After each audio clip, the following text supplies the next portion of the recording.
Estamos aqui novamente com o Rav Yosef Bitton, explicando através da Kabbalah dos livros sagrados o que vai acontecer, essa situação atual que está tendo a guerra contra o Irã, qual é a visão dele, as previsões que ele tem. Óbvio que ele não é profeta, porém ele tem uma forte conexão com a santidade, ele faz parte já há décadas de um centro de Kabbalah chamado Yeshiva de Mekubalim, e de lá ele tem muitas informações privilegiadas e rituais específicos que ele um pouquinho conta nas suas aulas aqui em forma de entrevista. E essa foi a aula dele de 6 dias atrás. Daqui a pouco vai ter a aula, que sempre depois do Shabat ele dá essa aula, e daqui a pouquinho vai começar a aula de agora. Vamos ver se eu consigo gravar também a aula de agora, o que ele falou sobre esse acontecimento. Só que agora o que a gente vai assistir vai ser a aula que aconteceu há 6 dias atrás. Melhor dizendo, há 7 dias atrás, daqui a pouquinho vai fazer exatamente 7 dias que essa aula foi gravada. Vamos ver o que ele falou sobre o que vai acontecer no Irã, da guerra, e no final das contas, o que a gente viu que começou a acontecer, né? O início da guerra já foi com a queda, com a morte do Khamenei, Khamenei, Yamar Shemo Vezichro. Agora deve tá bem feliz, né, com as 70 virgens, que o Alcorão que ele estuda, que o Alcorão que os muçulmanos seguem, prometem para todo tipo de terrorista, todo tipo de cruel que comete atrocidades com os judeus. Vão ter 70 virgens no céu esperando. Tem no mínimo uns 70, não vou nem falar o que, entidades espirituais pesadíssimas, diretamente das profundezas de vocês sabem onde, causando um sofrimento que ele não deve estar tendo fôlego agora nem mais para gritar. Vamos começar. יש לנו מצוות עשה דאורייתא. Temos uma mitzvah ta'aseh deoraita, uma mitzvah da Torá que devemos fazer. Qual que é essa mitzvah? יש לנו מצוות עשה דאורייתא למחות את זכר העמלק. Limchot et zecher Amalek, apagar Amalek, matar quem for Amalek. Lembrando que hoje em dia não tem como sabermos de modo exato quem é Amalek depois de ter tido toda a confusão dos povos. Os povos se misturaram e por conta disso não tem como saber quem é de qual povo especificamente. Assim é explicado na Guimará que o rei Sanherib de Ashur, da Assíria, fez esse trabalho de misturar todo mundo. Inclusive o povo de Israel, depois da primeira galuta, depois do primeiro exílio de Nabucodonosor, por conta do exílio, eles já não eram mais reconhecidos de acordo com as suas tribos. Eles já eram todos chamados de Yehudá, de Yehudim, no português, judeus, como se fossem todos filhos da tribo de Yehudá. Esse nome advém da tribo de Yehudá. וזה בעזרת השם עוד מעט שבת זכור. E vai acontecer daqui a pouco o Shabbat Zachor, que foi o que aconteceu. Lembrando que o Shabbat Zachor significa que a gente vai ler justo a parte do Tanar, do livro de Shmuel, onde aconteceu que Shaul recebeu a missão de matar Agag e todos os amalequitas e todos os animais também dos amalequitas, porque os amalequitas são os maiores bruxos que existem, e por conta disso eles se transformaram em animais para fugir do decreto de morte. Por isso Hashem tinha mandado para matar todos os animais, absolutamente todas as pessoas, só que ele deixou o rei Agag vivo e deixou os animais também, distribuiu isso para o povo, e aí foi um erro. É isso que é explicado nessa Parashat Zachor, que lá, se você for pegar o trecho, você vai ver justamente esse momento, essa falha de Shaul Amelech, do rei Shaul, e por conta disso o Amalek não foi exterminado por completo. Eu posso abrir aqui também um parênteses, que o único que tem esse poder de matar Amalek é Shaul. Desculpa, é Binyamin. Exatamente, Shaul era da tribo de Binyamin. Então, na verdade, os filhos de Rachel, que são Binyamin e Yosef, os dois têm esse poder. Os outros 10 filhos não têm esse poder, que são as 10 tribos. E o motivo é o seguinte: Amalek vem de quem? O pai de Amalek é Elifaz, que o pai de Elifaz é o Esav, ou seja, ele é da tribo de Edom. Ele é do povo Edom. E o povo Edom, qual que foi o grande mérito que Esav mais teve? Foi que ele tinha um kibud avaim. Para quem estuda Parashá, o Chumash, o Pentateuco, sabe que o respeito por pai e mãe dele era algo extremo. Era algo que ele tinha muito empenho. Então esse era um dos méritos. E quem era a mãe de Amalek? Timná. Quem era Timná? Uma princesa não judia, onde os ascendentes dela vinham de Ismael. Porém, ela era uma princesa e ela admirava tanto o poder da descendência de Abraham, Isaac, Jacob, e toda a família de Abraham, toda a descendência de Abraham, ela admirava tanto, e ela era princesa, ela estava disposta a virar Pileges, ela estava disposta a virar escrava da primeira-dama, de alguém que aceitasse ela dentro da descendência de Abraham. Então ela tentou com Abraham, Isaac, Jacob, ninguém aceitou. No final ela foi para onde? Ela se casou com a descendência de Esav. A descendência de Esav, querendo ou não, também vem de Abraham, e era isso que ela queria. Então dela veio Amalek. E qual que foi o grande mérito dela? Foi esse de que ela estava disposta a não ser a primeira-dama, de ser uma escrava, mesmo sendo uma grande princesa. E aí, esses dois méritos, o que aconteceu? Assim é explicado pelos sábios, de que justo os 10 irmãos acabaram que venderam Yosef. Por toda a história que aconteceu, eles tiveram o ponto deles para entender que realmente Yosef tinha o Din Rodef, que ele estava perseguindo os irmãos, contando Lashon Hara para o pai, querendo que o pai deserdasse, ou mesmo matasse os irmãos, etc. Então eles tiveram essa permissão na lei para ver o que iam fazer com Yosef. Querendo ou não, no final das contas, essa venda de Yosef causou um tsar, um sofrimento gigantesco para Yaakov. Então, no quesito Kibud Avaim, no quesito respeito pai e mãe, eles acabaram que não foi contado, assim como o Esav tinha. Esav tinha um nível grande. Então, por isso, as 10 tribos não têm esse poder, em termos de mérito, para matar Amalek. Então, quem sim tem? Os filhos de Rachel, Yosef e Binyamin, porque no final das contas eles não participaram, Binyamin não participou da venda do seu irmão, e o próprio Yosef foi vendido.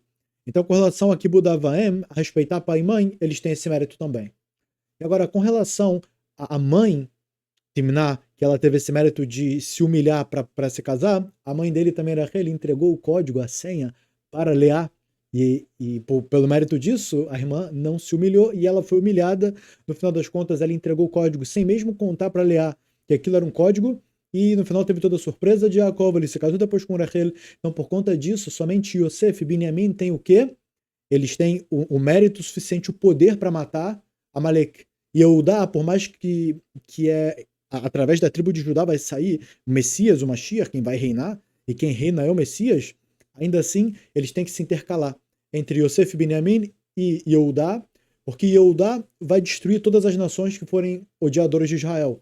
Só que Binyamin e Yosef, eles têm o mérito para destruir especificamente Amalek. E o resto das outras nações, eles não têm esse poder. Não é à toa que existem dois Meshichim, dois Messias. O primeiro é o Messias Ben Yosef, justo para matar Amalek, e depois é o Mashiach Ben David, que vai reinar para sempre. E a missão de Shaul, ele era da tribo de Binyamin. A missão dele era matar, exterminar e acabar com Amalek. Depois disso viria quem? Quem veio no reinado depois de Shaul Amelech? O rei Shaul, o David Amelech, o rei David. E ali ele reinaria e destruiria o resto dos inimigos de Israel, principalmente os filisteus, os palestinos, que se encontram em Gaza desde aquela época até hoje em dia. E desse modo, só para a gente entender um pouquinho sobre quem tem essa tarefa principal de matar Amalek, o que significa esse Parashat Zachor, que assim o Rav explicou. É exatamente o conto, infelizmente, da falha de Shaul e a importância de matar Amalek.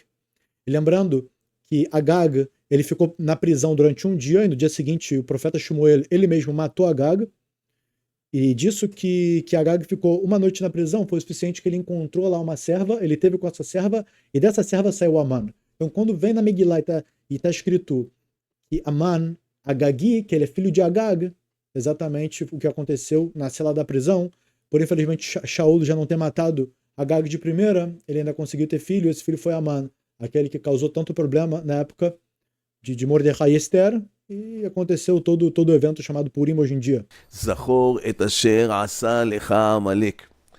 כתוב בחז"ל הקדושים, מה זה זכור? זכור בפה. אינו אלא זכור בלב, כשהוא אומר לא תשכח הרי שכיחת הלב אמורה.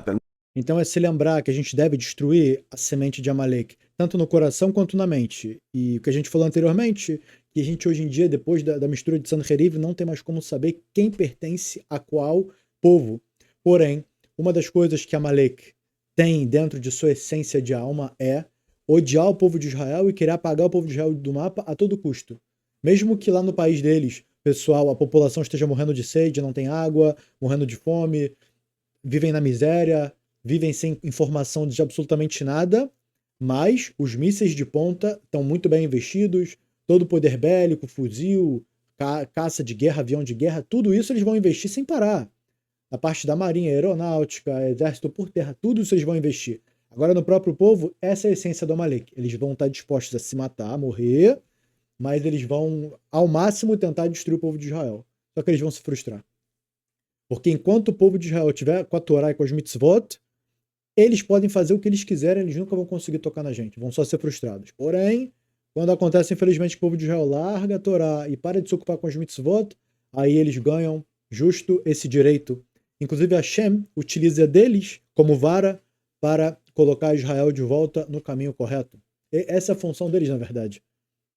E lembrando que teve filho de Amã que se converteu para o judaísmo. Ou seja, não é porque ele é da essência de Amalek, que ele tem a alma de Amalek, que ele é um caso perdido. Ele tem livre-arbítrio e ele pode se converter. Não precisa se converter. Se ele só for um bom não-judeu e seguir as 7 leis de Noah, as 7 leis universais, ele já tem mundo vindouro, mesmo sendo descendente de Amalek. Certo?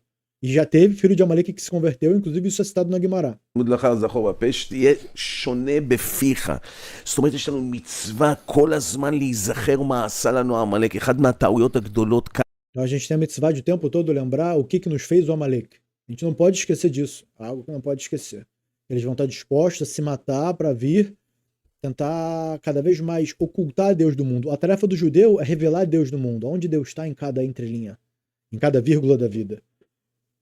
E o Amalek, justa a função dele, o que ele tem intrínseco na alma, é ocultar Deus acima de tudo. O que eles faziam? Quando eles conseguiam matar os judeus, eles arrancavam o Brit Milá, a parte da circuncisão, e jogavam de volta para o céu, dizendo, toma de volta. Um nível de deboche, um nível de Hilul Hashem, um nível de ocultamento divino, realmente querendo debochar para mostrar para todo mundo que nada disso passa de uma ilusão, de que não existe Torá, não existe Deus, não existe regra do mundo, é tudo um acaso, o mundo veio de uma grande explosão chamada Big Bang, e a natureza tá aí, e tudo se criou sozinho, não tem mais nada, não tem Deus, não tem regra, não tem nada, cada um faz o que quer. Essa é a essência deles. בארץ ישראל זה הדבר הזה, ששכחנו את מעשה עמלק, שכחנו את מעשה עמלק. Então o Rav está dizendo que um grande problema que acontece hoje em dia, que nos gera consequências negativas, é que o povo de Israel não se preocupa em se lembrar sempre o que Amalek fez com a gente, essa mitzvah. Então, pelo esquecimento disso, problemas vêm para nos relembrar que essa mitzvah é importante, a gente não pode se esquecer dela.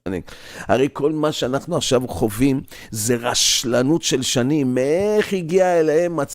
Então, a consequência de hoje em dia, o que a gente está vivendo, experienciando negativamente pelo ataque do inimigo hoje em dia, é por conta da nossa falha, do nosso fracasso de se esquecer dessa mitzvah. מצב של טילים בליסטיים ואיום כזה על עם ישראל. Todo tipo de ameaça, de mísseis balísticos e outros tipos. זה הרשלנות שלנו. אז בוודאי שצריכה להיות תקיפה גם עם ארצות הברית.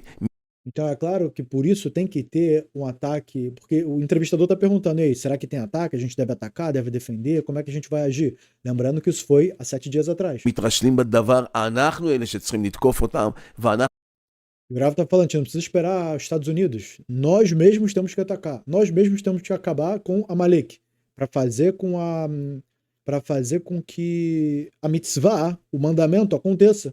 Porque já está mais do que provado que alguém com o discurso do Khamenei é sem dúvida Amalek.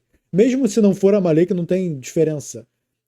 A Torá ensina alguém que quer vir te matar. Vamos dizer que está marcado às 7 da manhã para o cara vir te matar. Você descobriu no diário dele. Às 6 você acorda antes, espera ele atrás da porta, só ele passar. E aí você vai lá e pum, acaba com ele antes. Mitzvah da Torá, mitzvah da Oraita. Você não tem que esperar o cara puxar a pistola e realmente chegar para os finalmente. Você já sabe que a intenção dele é essa, então rápido vai lá e mata. E lembrando que o momento do ataque que matou o Khamenei foi aqui no horário de Israel, coisa de 8h15 da manhã. Nesse mesmo horário, estávamos na sinagoga, já no momento da reza de Parashat Zachor, a leitura de Parashat Zachor, no momento que todo o povo de Israel aqui praticamente ao mesmo tempo estava lendo essa Parashat Zachor de que tem que destruir Amalek, foi o momento que o Khamenei caiu, foi o momento que ele morreu lá. Eu não sei se foi premeditado pelo Netanyahu, pode ser que foi premeditado, que eu acho que também seria inteligente da parte dele, justo aproveitar. E ele está em contato com rabinos, talvez os rabinos devem ter... Eu acho que o próprio Yosef Bitton deve ter se comunicado, porque ele se comunica, ele tem comunicação com certos políticos, certas pessoas de nome, então eu não acho difícil que o próprio Yosef Bitton conversou com o Netanyahu para programar esse ataque justo nesse momento. Não sei, mas eu chutaria que o Yosef Bitton tem alguma coisa a ver com isso. E, ao mesmo tempo, foi uma grande alegria. Óbvio que a gente só soube depois do Shabat, né? Só que realmente foi uma grande alegria saber que justo nesse momento que a gente estava pedindo para Deus por isso, aconteceu exatamente no momento. Olha que alegria. אנחנו צריכים להחריב שם את כל הממלכה הזאת של האיראנים האלה. Então temos que destruir todo esse império iraniano terrorista. שתדעו לכם, הדבר הזה מעולם לא יעבור בשתיקה אלוהית. Que vocês saibam, isso que aconteceu nunca vai passar em silêncio perante Deus. Deus não vai deixar isso passar, fazer vista grossa, fingir que não aconteceu nada. כל הסבל, כל המוות שקרה פה, נהרות Todo o sofrimento, todas as mortes, os rios de sangue של דם נשפכו, כל que foram derramados, ההלם קרב, כל הגירושים, כל העוני, toda a pobreza, separações, כל המומים שנפגעו, חיילים, כל הדברים, כל הנכויות, כל הדמעות, כל הנהרות דמעות, כל האכזריות שנעשתה ב7 באוקטובר. toda a tristeza, os soldados, todos que foram afetados por todos esses ataques e perturbações mentais das pessoas. Teve idoso que faleceu dentro do bunker, dentro do local seguro, de ataque cardíaco só de estar escutando a quantidade de mísseis que está sendo lançado e as notícias saindo um monte de coisa. Então o Rav está falando aqui, você acha que tudo isso que aconteceu vai passar em branco? O 7 de outubro? לדברים האלה, רבותיי, אין מחילה. Para essas coisas não tem perdão. אתם עוד לא מבינים עוד מה הולך להיות באיראן, קטסטרופה Vocês não sabem ainda o que vai acontecer com o Irã. Vai acontecer uma grande catástrofe lá. שאין כדוגמתה. Algo que jamais visto, que não tem como. מה שקרה שם עם 30,000 הרוגים, O que aconteceu lá com os 30 mil mortos זה עוד שום דבר מה שקורה שם. não é nada perto do que vai acontecer. הולך להיות שם קטסטרופה שלא ברא השטן מיום שהם נהיו לעם. Então ele disse que vai acontecer uma catástrofe que o próprio Satã não planejou desde o momento que eles se levantaram como povo. מה הם חשבו לעצמם? אם בשושן הבירה הרגו כמה? 75,000. O que eles estão pensando? Se em Xuxana Birá, na época de Purim, foram mortos 75 mil, ונהפוך הוא. e foi justo no momento dos últimos momentos ali, o decreto se inverteu, que era para matar os judeus, no fim os judeus podiam se defender e todos os idólatras foram mortos, os Sonei Israel, aqueles que odiavam o povo de Israel. אז מה חשבתם שבימינו? מה יהיה? Então o que você pensou que nossos dias, que ia ser diferente? אומר שלמה המלך, אין חדש תחת השמש. E fala o Shlomo Amelech, o rei Salomão, não tem nada de novo abaixo do sol. Assim como aconteceu antes, vai acontecer agora, e o povo de Israel vai mais uma vez sair por cima. מה שהיה הוא שיהיה. O que aconteceu é o que vai acontecer. כמו שהיה ונהפוך הוא בפורים הקודם, בזמן מרדכי ואסתר, אותו נהפוך יהיה בפורים הזה. מה? Assim como aconteceu na época de Mordecai e Esther, também se inverteu o decreto aqui no nosso momento. מה הם חשבו לעצמם? להרע לישראל והאלוקות, אמנם עוונותינו יטו אלה. Eles estão pensando que vão conseguir destruir o povo de Israel. Ele falou, no final das contas, o que causou todo esse sofrimento, a gente sabe que são os nossos próprios pecados. אבל הם יבואו על התשלום שלהם, ואני אומר לכם את זה. Mas eles vão pagar por tudo isso, eu estou falando para vocês.